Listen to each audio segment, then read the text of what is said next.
Hi everyone, today we'll talk about how to fix or how to solve the problem of access failed on the application of Clubhouse. You will click on settings.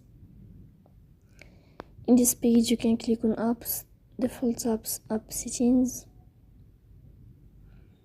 On above you can search about Clubhouse app and you will enter.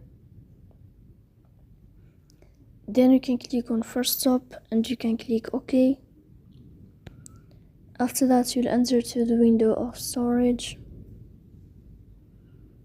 Here you can click on clear cache. Don't click clear data because that can delete your account. In the end you can turn off your phone and you can turn on your phone again.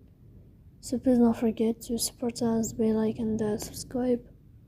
See you next time in another video, and thank you for your attention and your watching.